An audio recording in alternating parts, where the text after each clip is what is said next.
This is CounselCast, and I'm your host, Karin Conroy, your marketing co-counsel. In every episode, I discuss marketing topics with experts who answer your questions and help your law firm achieve next-level results. Here's today's guest. Hi, I'm Matt Bailey. I am a digital marketing instructor and course creator. I've got over 30 years in digital marketing and have been training corporations, Fortune 500 teams all over the world on digital marketing strategy and tactics. Also, I've developed curriculum that's used in over 300 universities worldwide. Oh, awesome. Awesome. Matt, thank you for being here. The title for this show, because I want to get into a lot of the stuff that you talk about because, well, we'll get into that. But before we do that, before I get ahead of myself, the title for the show today is You're Tracking the Wrong Metrics, a content strategy for law firms that works. So I want to talk a lot about metrics. I know this is kind of like, a thing that you talk about a lot, but let's first take a step back because I think I've done a lot of teaching of, broad marketing topics combined with technical stuff. And I think where I see a lot of people going down the wrong road is jumping into the technical stuff before they take the broad idea into place. So let's start first with marketing. Let's start with the big picture stuff that you're talking about, because how can you track stuff if you don't know what you're tracking?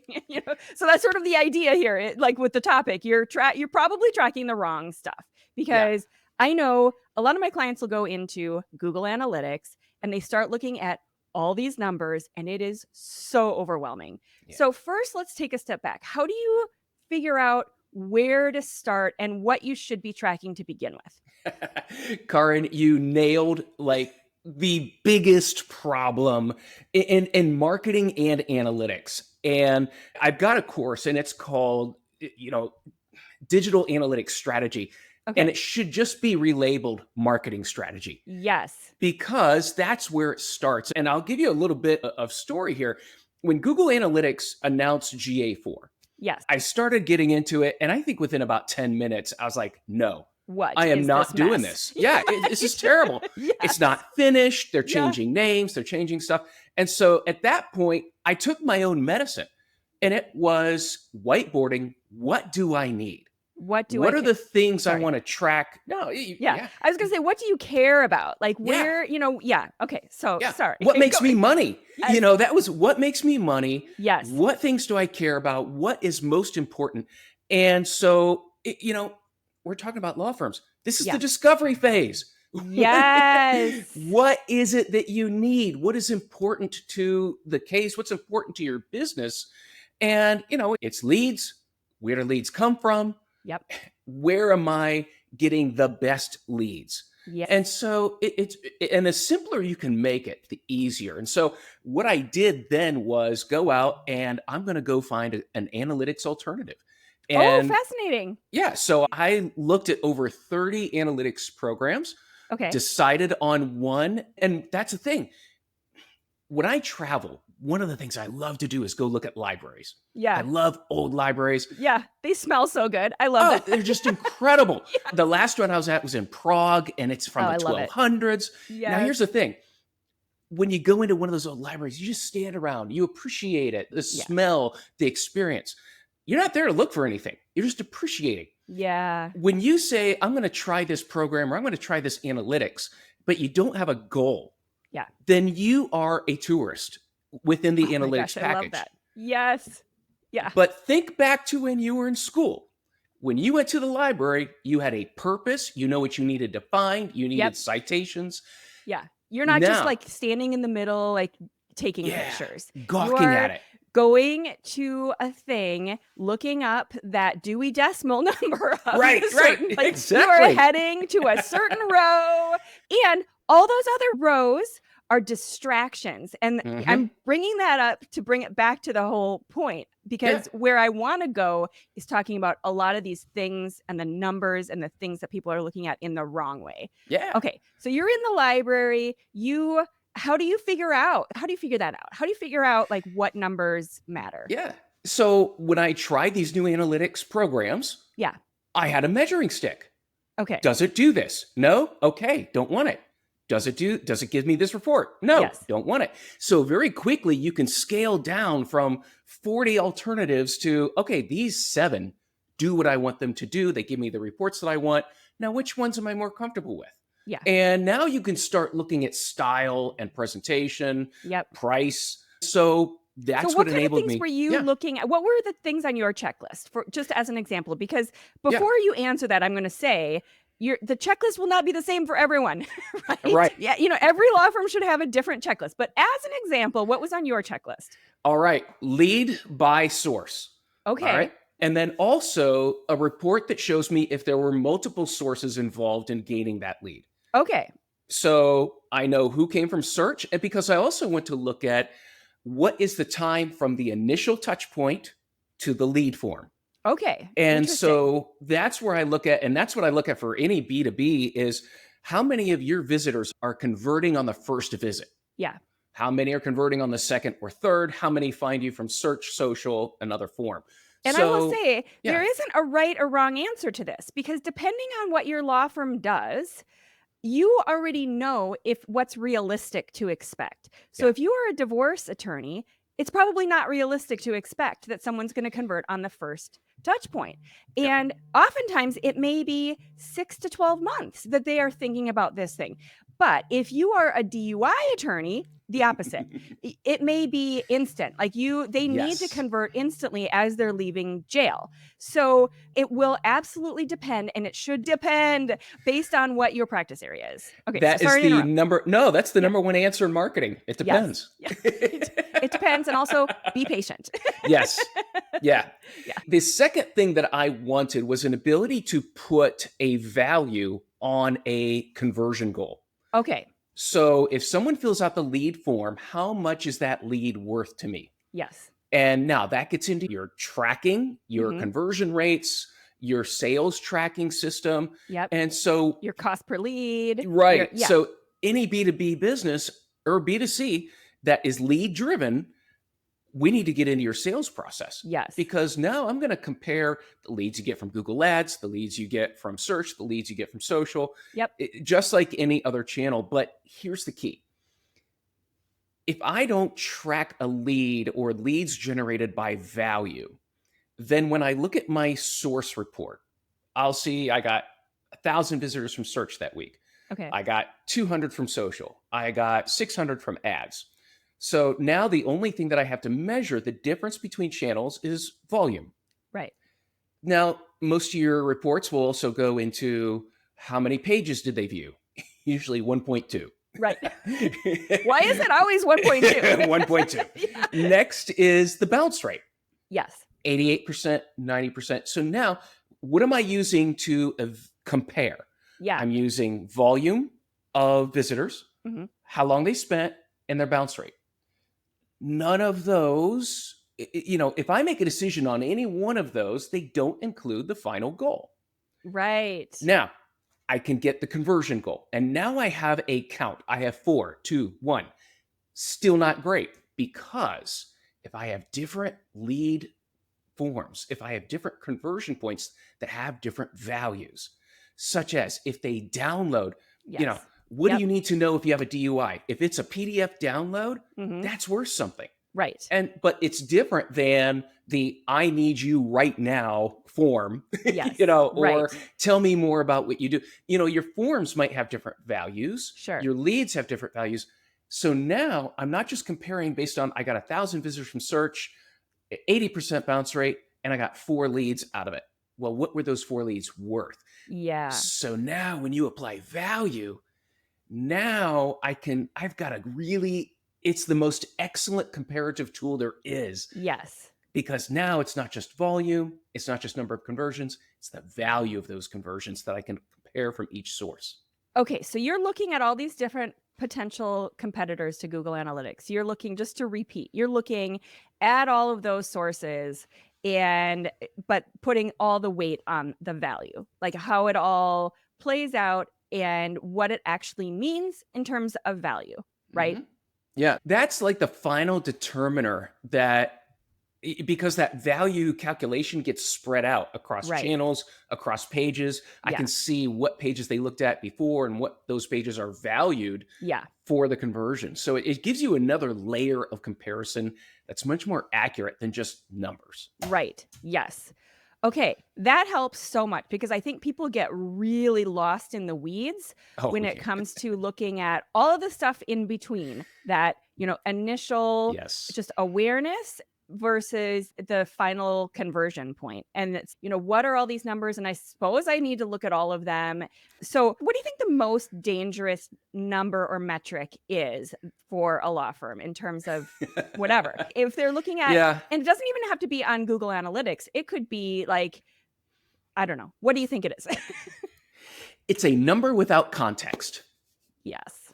That's It's awesome. and that's what's called a metric.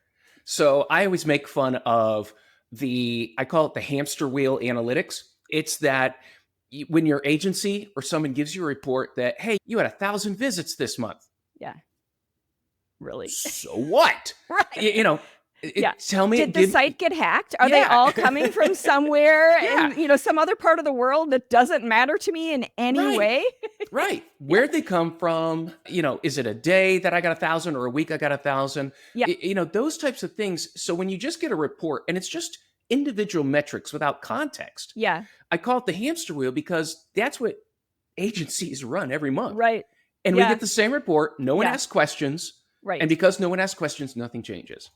But there's And numbers there, so it makes people feel good. It's, all of those vanity metrics. It reminds yes. me of, we read The Little Prince in high school, and he talks about sort of like the uselessness of numbers unless the number is attached to, a thing that gives it value.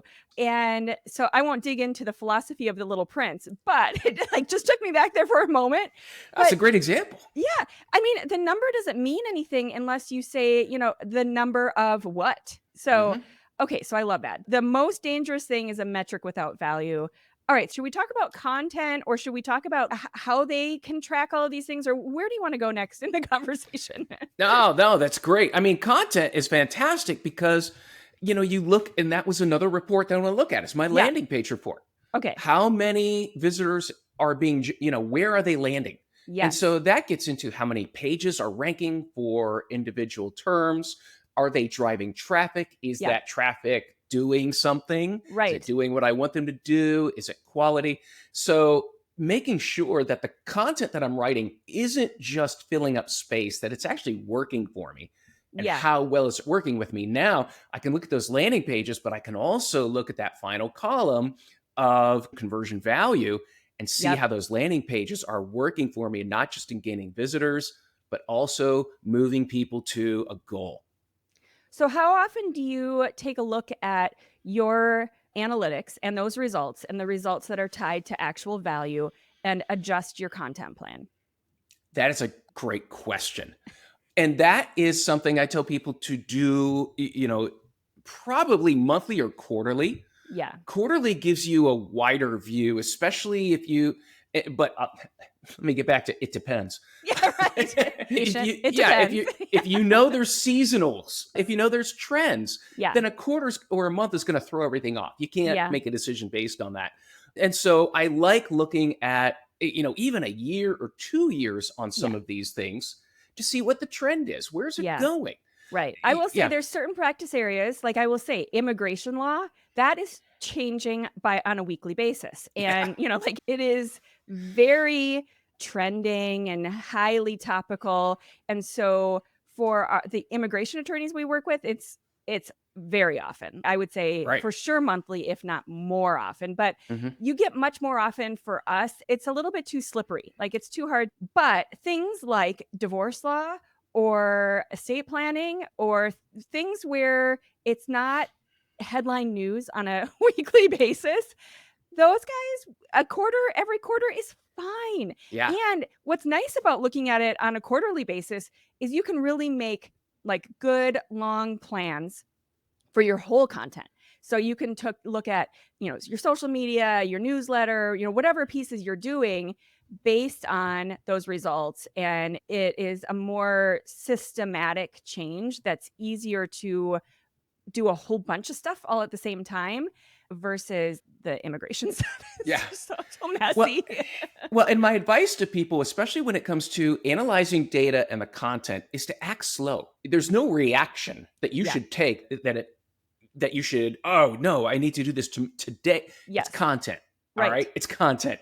It goes up and down. Yes. You're naturally going to see fluctuations. And so always react slow Yep. to things because, last year we had Google's helpful content update. Things went down, some things went up. And it usually takes about 6 months before people really know what's happening. Yeah. So you rarely want to react quickly to advice Right. or to maybe strange events you see happening in your analytics. Okay, but so I know what our answer to this question is, but how do you plan for unusual activities? So for example, I plan out sometimes 4 or 5 months out, on my calendar, Yeah. but we leave some space. So for example, there was a whole cool thing about the Pope and the design and the kerning on his tomb that I had to write an article about because it was anyway, and I wanted to throw that in, but I have Yes. space for that.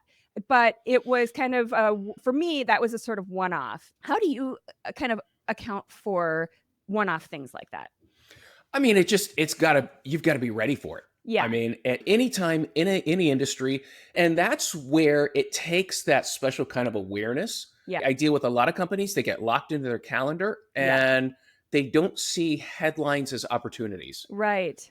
And that's really a shame because so many things could be applied. Now there's another side to this where you don't want to chase the headlines. No. Yeah. Because now you're diluting what you are trying to rank for. You're diluting your actual content by trying to be too cultural or too newsy, and that can pull away it doesn't from feel your like there's a core plan there purpose. either. You're just sort of being trendy, and everybody knows what that feels like when they see a person. They're like, what are they doing with whatever it is they're wearing, or some car they're driving, and you're like, what is that?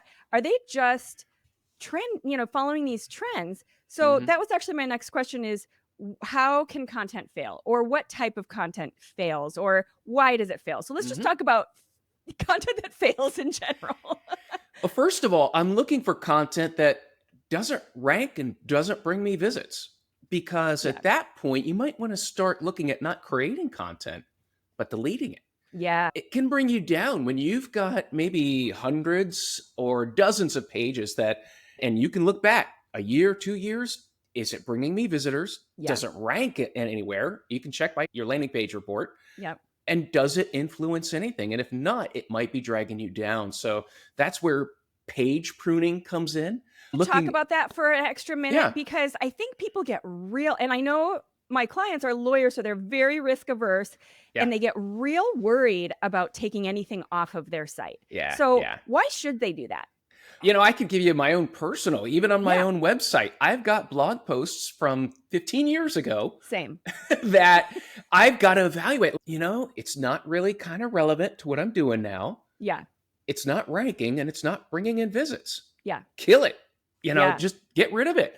I've got one article that it's probably one of my highest ranking and also my most traffic producing, but it's off topic, and now that's pain because I don't know. I don't want to let it go. Right. So I'm in the process of probably every couple of months, I go in and I change the content. Yeah. And I change it a little more and change. Yeah. Nothing says that these things are written in stone. Right. So you can adapt it, change it. If you lose rankings, if it's a page that was getting visits but not conversions, you have nothing to lose. Right. Well, it sounds like that's almost a little bit of a vanity metric, because you're getting these numbers, but they sort of don't matter. But I think that's an interesting strategy to go in and slowly massage it towards a different goal. I have some of those, and I have, I've been working with law firms for 16, however many years, and I rank for some of these firms that I've worked with better than they do. Because my site has tons of content and whatever, but it's why does that matter to me? It shouldn't. If someone is searching for that law firm, I shouldn't care for my own firm. unless they're searching for that law firm to look at what their website looks like or to look at what they're doing for marketing. But oftentimes they're not. They're searching for that law firm to search for the law firm because they need a law firm. And so the fact that I'm ranking for that, I need to take those metrics and set it aside and be like, this is probably not for me. These are not my people. Yeah, absolutely. It's all about the intent of the searcher. And we know that Google is watching what people do when they hit the site after the click. Right. And that is if they, this isn't it, and they back out. So now we have user signals. Yeah. And, the page I talk about, they're actually sitting there and reading it. I think what I'm getting is college students who need to cite a source. And because they're on that page, they're on it for quite a while. And pasting. And probably, using it for an AI prompt or something. Yeah. And so that seems to be what I'm getting on that page is more students or research. Interesting. And so again, it's how do I deal with that? Yeah. That's fascinating though, that you're kind of adjusting it to make it work more like kind of, I've heard people describe aiming, like turning a battleship. It's that slow turn to try to get it on, the direction that you want it to go on. Mm-hmm. Okay. So going back to removing the content though. So what happens if you don't do that? You're saying that like you may have some pages that are just sitting there collecting dust. Why would you not want to leave those there? Because you get too much of them and that can actually kind of pull you down. And here's where there's a couple of different theories running around in SEO circles. Yeah. Then there's a camp that says don't delete anything. And there's another camp that says kill it. If it's not working for you, get rid of it. And I would say I'm shading more towards the pruning side. Yeah. That if you got a lot of these pages that just aren't contributing, well, you either work on them and get them to contribute or get rid of them. Yeah. It is kind of a dead weight that's pulling you down. Now, can you expect all of your pages to be in this high level? Oh, no, absolutely not. Probably, if you can get to 60% of your pages to bringing in visits, that's amazing. Right. So, yeah, in my mind, I visualize exactly what you're describing, the actual pruning, where if you are putting energy out on these plants to branches and kind of those low kind of weedy parts of a plant, then the top beautiful parts and the flowers and all of that stuff can't get the same energy. So you really have to cut it back to, have it grow. I feel like I'm really kind of butchering this analogy. You know where I'm going. Well, I know where you're going because it also can cannibalize your good pages. Yeah. That if I've got too many blog posts on certain topics or, and they're all kind of interconnected. Yeah. But yet I've got another page here that's getting traffic. They could be taking away some really importance or equity on that main page. Yeah. And so I don't want these little ones to compete. Right. And so, take your gardening. I want to get those saplings out of there. Yeah. So that the main page can grow like a tree. It's just sort of painful because you really just do have to cut and just sort of close your eyes and look the other way and, remove your emotional attachment to the stuff that you wrote maybe 12 years ago. Yeah. And move on. Yeah. Or take 5 of your blog posts and create a new content piece out of it. There's a lot of things you can do. Yeah. But think about any of your corporate communications. You're not putting stuff out from 15 years ago. Right. Because, it probably has an old logo, probably has stuff that's a little off brand, but you're not sending it anymore. Yeah. So why is on our website, are we just a little too much, holding on to things? Yes. Yeah. The other visual I have, and then we'll move on from my bad analogies, is like the bad berry. And that I've actually read a thing about if you got a thing of, let's just call them strawberries, and one of them is bad, there's like some kind of enzyme in there that actually does weaken the quality of the other berries. So it's not just this hypothetical that, kind of prune the bad one out. You actually have to take out the one that's going rotten for the better of the batch. Let's talk about dashboards. All right. So coming back to metrics and numbers and how people are looking at the wrong stuff. Let's just dig into dashboards for a minute. Well, dashboards are pretty interesting because it depends on who's looking at them and what they want. Yes. It's funny because I just told someone the other day, like, you need a dashboard. Yeah. because and that way you'll stop asking me questions. Yeah. Was really what I was getting at. Put me alone. Yeah, Yeah. but the problem was is they didn't have a CRM set up properly. Yeah. And so they're coming to me saying, "Well, we're not happy with this." I'm like, "Well, how do you know?" Right. Because you're just going off your gut. So, Yes. top level, overlooking the critical metrics they need to see. And that's where you need to talk Yeah. with management. What is it that you need to see? How do you make decisions? What factors help you influence those decisions? Now I'll create a dashboard for you. Then Yes. I also have a dashboard from a technical standpoint. Who's managing the website? Who's, Yep. doing those things? They need page speed. They Yep. need, security, those Uptime. types of Yes. things. Yeah. Yep. When And was then the you have last backup? then you Yeah. have a content dashboard. How's your content performing? What Yeah. are some of those? So based on responsibilities, we can look at different dashboards, but the main purpose of a dashboard is to point people to action. Not Oh, I love that. that's the Okay, we're whole going to purpose repeat of it. that just real quick, just in case people have this Yes. on 1.5 speed and they missed it. The purpose of a dashboard. Is to point people to action. Yeah. That's a dashboard is not something you sit on a couch and watch like Netflix. A dashboard, even from a senior level, Yeah. a dashboard, I should see, oh, you know what? The highest quality leads are Yeah. coming from this source. Yep. Or also, what I love about CRMs, we're getting leads, but this salesperson has the lowest close rate. So the Interesting. problem is Yeah. maybe not your leads. Yes. The problem could be in your closing process. In your team. But that's what an end-to-end tracking does, is it gives you those diagnosis points, the holes in the funnel, so to Right. speak. And Yeah. so if a dashboard doesn't expose the holes, Yep. then it's not pointless. working. Yeah, it's pointless. Right. I was going to ask what is some of the main metrics, but I feel like you cover that because it depends on where you are in that organization. You Mhm. should have multiple different dashboards.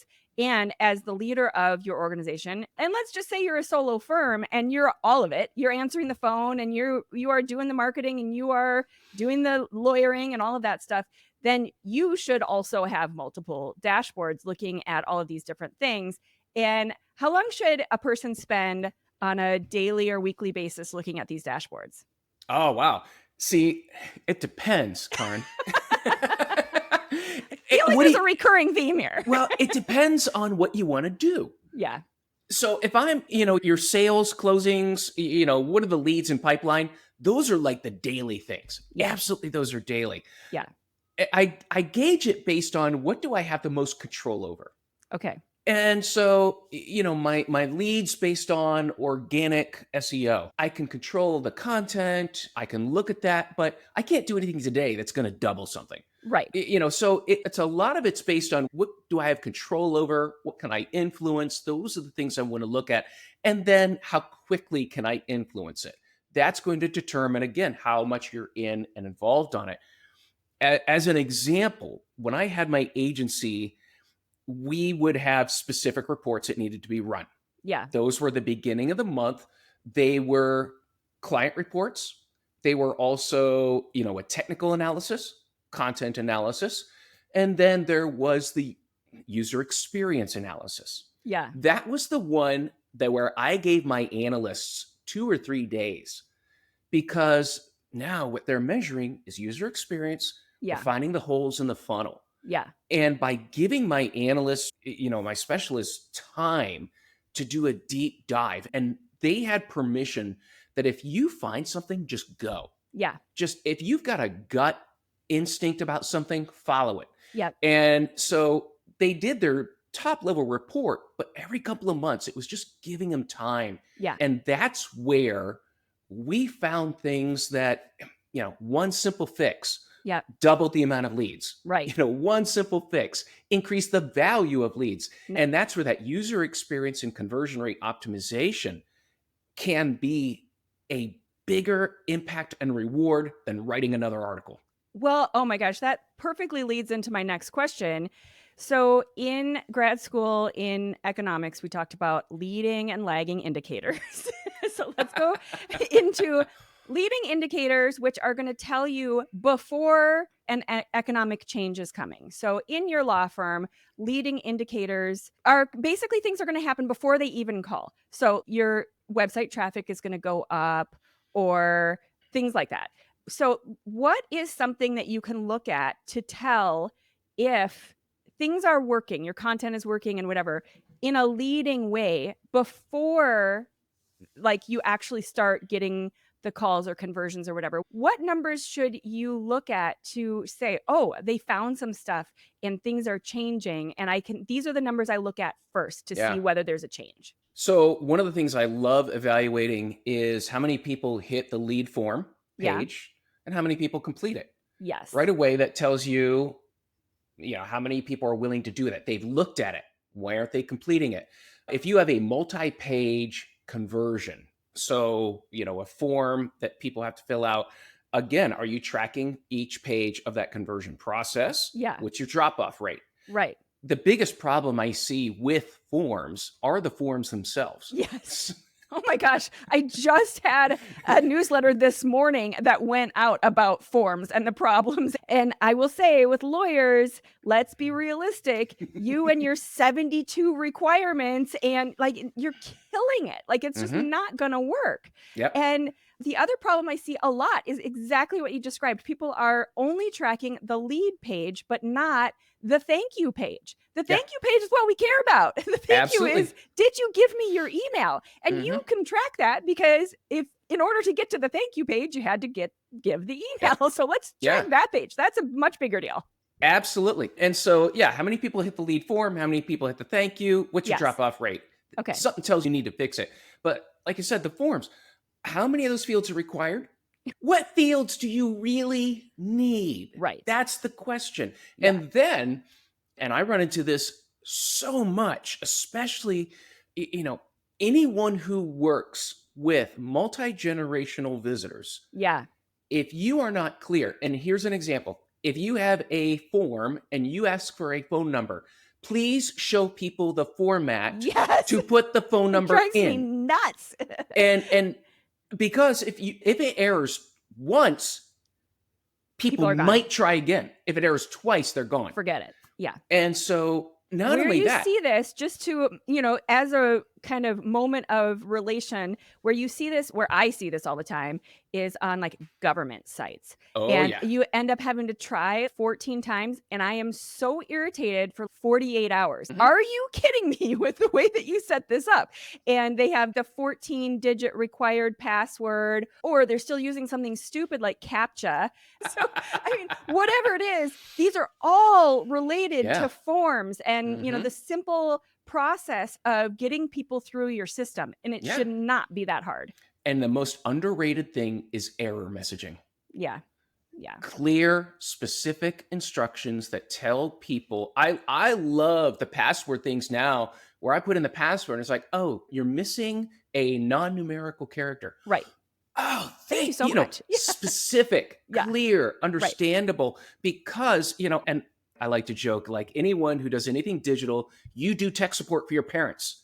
Right. You know these problems. My 70-year-old mother, breaks down in tears when she can't get through a form because she thinks it's her problem. Right. And I have to keep telling her, it's not you. And they take it personally. Yeah. They feel like they're being dumb somehow, but it's like, no. This is CAPTCHA. This is dumb. Absolutely. Yeah. You have got, no, this is not you. No. And so, your form construction, your form selection, and your error messaging are so key because, and when I evaluate a site, that is the first place I go. Yeah. Because if I can fix that, I've doubled or tripled your conversion rate. Right. And this comes back to the whole user experience thing that you were talking about. This is user experience. Yeah. This idea of trying to fill out that form when I'm on some government website and it takes me 3 days, that is really bad user experience. And if I didn't need it, I would have been gone a long time ago. Yep. All right. Absolutely. So this is a good natural progression to the book review. So it is now time for the book review. We have a whole section on the website with a library that's called the Thought Leaders Library. And so all of our guests have recommended a book that they think all these lawyers should be paying attention to. So, Matt, what's the book that you wanted to recommend today? The book I want to recommend is by Sherry Turkle. She is an MIT professor. She once was all in on tech, and now she has completely changed. The book is called Reclaiming Conversations. I love this so much. We have not chatted much about AI yet, but actually, before I jump in, once again, please tell me why you like this book. I love this book because it really explains the dangers of a digital first society, what it's Yeah. doing to our culture. Where I focused on and the section that I absolutely loved was tech in education. And what is it that makes education effective? What makes students motivated? What makes students learn? And she breaks it down that these, large online, the MOOCs, the large online learning programs, that the laptops in schools, all of these digital tools do not increase learning. Oh, that's And awesome. and in interviewing students, she analyzed what is it makes a difference between learning in person and learning online. Yeah.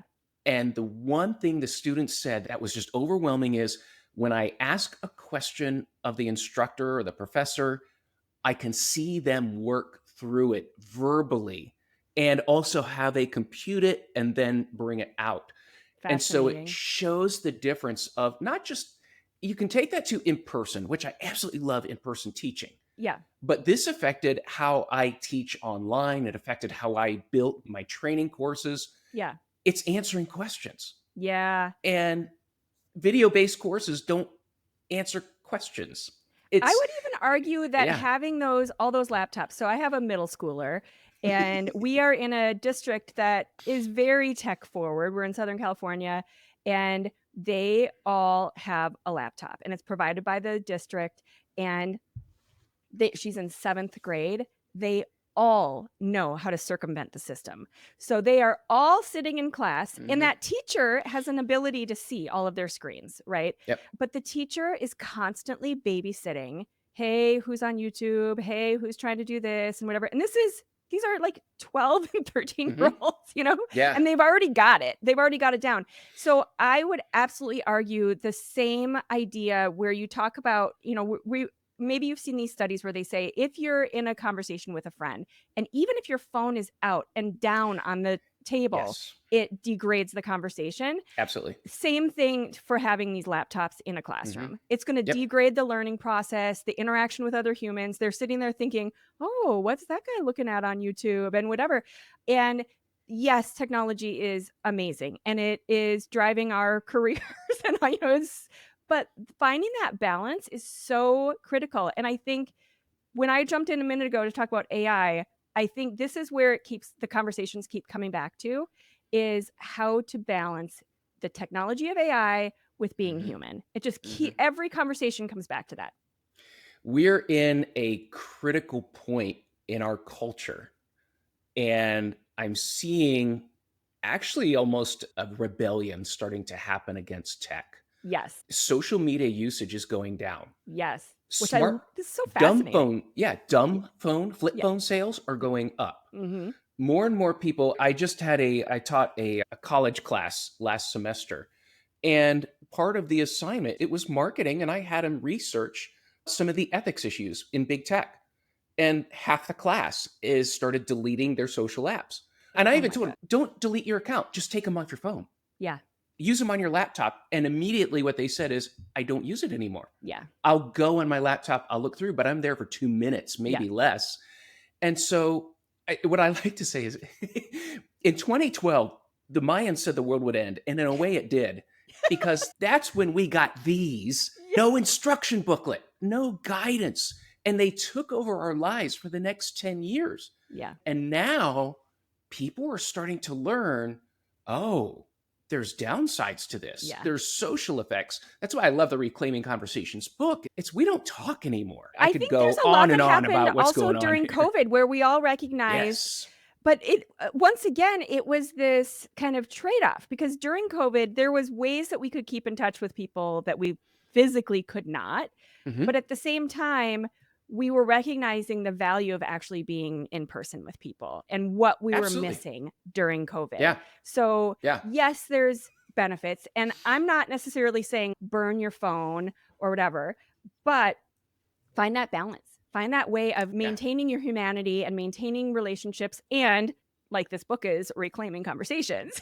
Like how to have these conversations while being human, but also, tech can be cool and fun and like create Absolutely. careers. I mean, absolutely. I love it. I wouldn't have a job without digital, Yeah. but you have to learn how to use it like Yeah. any tool. Yes. You've got to learn how to use it correctly, but also when to put it down.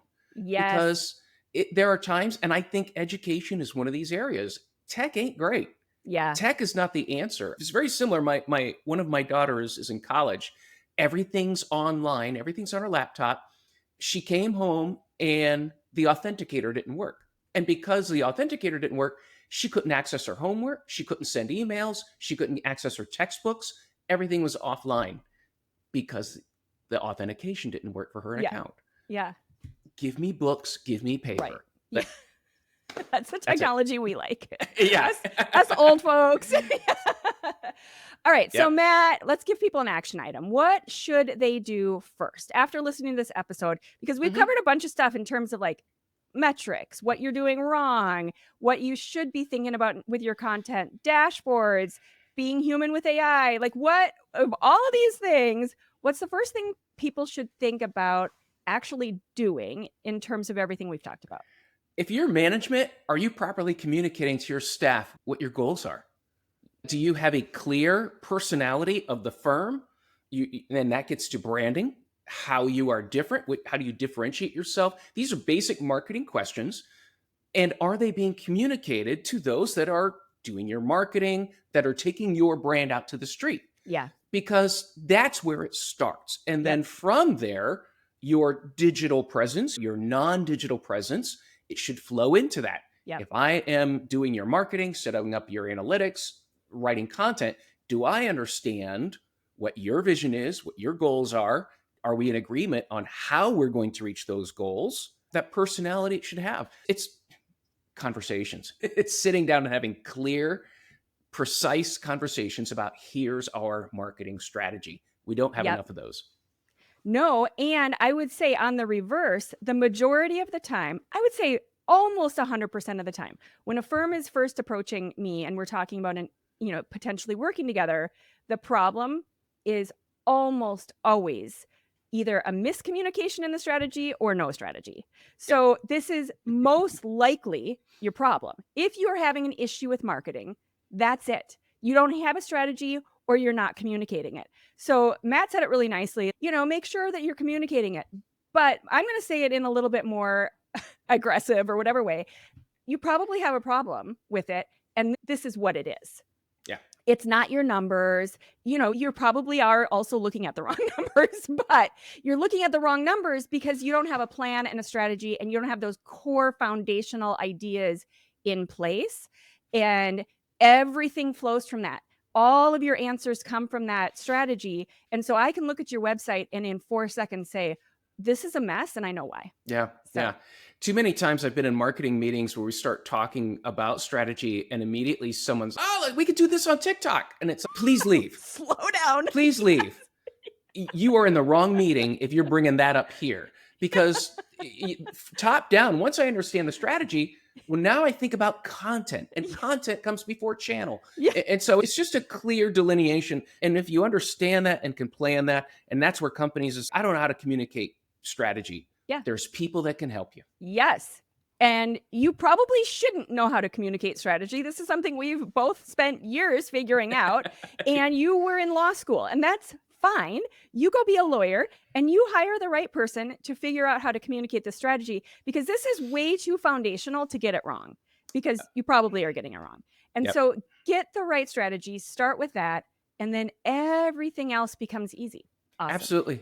Matt Bailey is the founder of SiteLogic and has so much good stuff about metrics and all the stuff that you should be tracking and all of this stuff. But it all, like we said, comes back to strategy. But thank you so much for being here. Thank you, Karen. It was great. I love the conversation. Thank you so much for inviting me. Thank you for listening to this episode of the CounselCast podcast. Be sure to visit our website at counsel-cast.com for the resources mentioned on the episode and to give us your feedback. If you enjoyed this episode, I would appreciate if you could rate and review the podcast on Apple and subscribe to your favorite podcast platform. See you on the next one.